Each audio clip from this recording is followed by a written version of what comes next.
Carrot தோசைக்கு தேவையான பொருட்கள்: அரிசி, பச்சரிசி 150 கிராம்,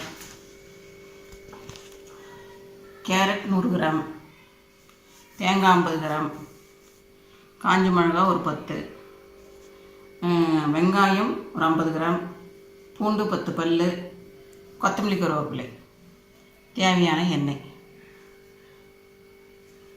இது அரைக்க தேவையான பொருட்கள் சொல்லிடுச்சு. அரிசி 1 மணி நேரம் ஊறணும். ஊறின பின்னால் முதல்ல கேரட்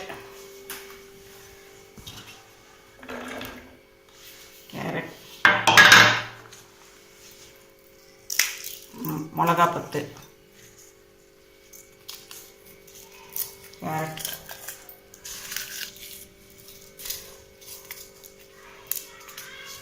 மிளகா அவரவங்க தேவைக்கேற்ப போட்டுக்கலாம். அதுக்குள்ளே தேங்காய் இதெல்லாம் போட்டு மிக்சியில் அரைக்கணும். அரைச்சிட்டு அது ஒரு மணி நேரம் ஊற வச்ச அரிசியும் போட்டு அரைச்சிக்கணும். இது கேரட்டு, தேங்காய், மிளகாய் எல்லாம் அரைச்சிட்டு ஊற வச்ச அரிசியும் போட்டு அரைச்சிட்டு கடைசியாக வெங்காயம், பூண்டியம், ஆனியன் இதையும் போட்டு அரைச்சிக்கணும். அரைச்சிக்கினேன் தேவைக்கேற்ப உப்பு போட்டுக்கணும். போட்டுட்டு அதுக்கப்புறம் தேவைக்கேற்ப உப்பு போட்டுட்டு கடைசியாக கொத்தமல்லி கருவேப்பிலையும் போட்டு ஒரு அரைச்சிக்கணும். இப்போ அரைச்சி எடுத்ததுனால எல்லா பொருளையும் போட்டு அரைச்சி எடுத்த மாவு இப்படி இருக்கும். இதை தோசை மாவு பதத்தில் ரொம்ப கெட்டியாகவும் இல்லாத ரொம்ப தண்ணியாகவும் இல்லாத கொஞ்சம் திக்னஸாகவே இருக்கணும் மாவு.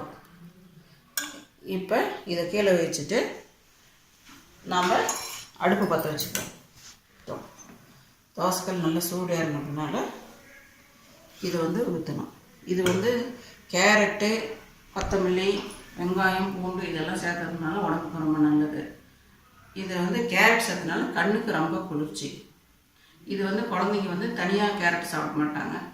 சாயந்தர நேரத்தில் 1-2 தோசை நல்லா ஊற்றி கொடுத்தா நல்லா சாப்பிடுவோம் திருப்தியாக. அதனால் இது ரொம்ப ஹெல்த்துக்கு ரொம்ப முக்கியமானதும் கூட. கண் ப்ராப்ளம் இருக்கிறவங்க இது வாரத்தில் 2 நாள் 3 நாள் செஞ்சு சாப்பிட்லாம். இப்போ தோசைக்கல் சூடு ஏறிடுச்சு. சூடுனால தோசை மாவு எடுத்து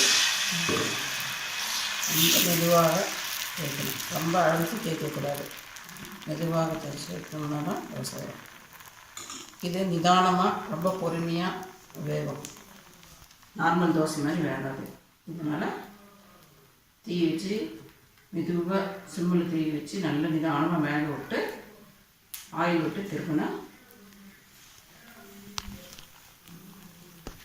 தோசை சூடு எடுத்து கல் சூடு ஏறணும், தோசை சூடு ஏறணும்.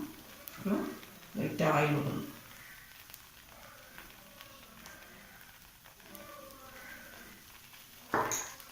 திருப்பி போடணும்.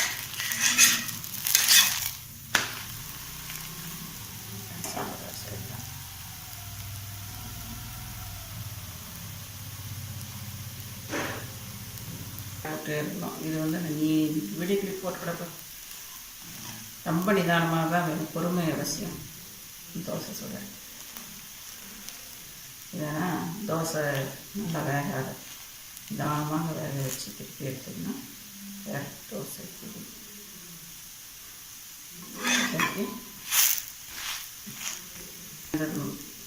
இன்னும் ஒரு 5 நிமிஷம் வேகணும்னா நல்லா வந்துடும்.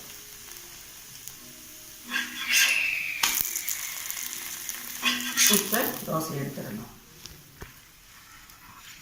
2வது தோசை இன்னொன்று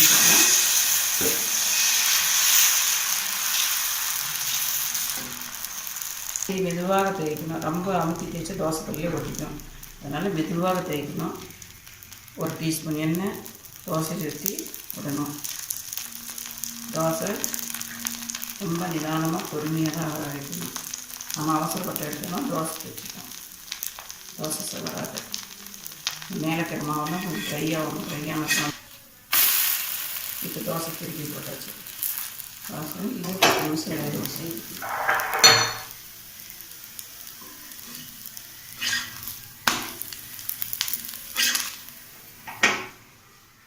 கேரட் தோசை போட்டு ரெடி. இது சாப்பிட சுவையாகவும் நல்லாயிருக்கும். இது குழந்தைங்களுக்கு ரொம்ப பிடிக்கும். இது கூட இப்படியே சாப்பிட்லாம். இதில் உப்பு காரம் எல்லாம் போட்டுக்கணும், அப்படியே சாப்பிட்லாம்.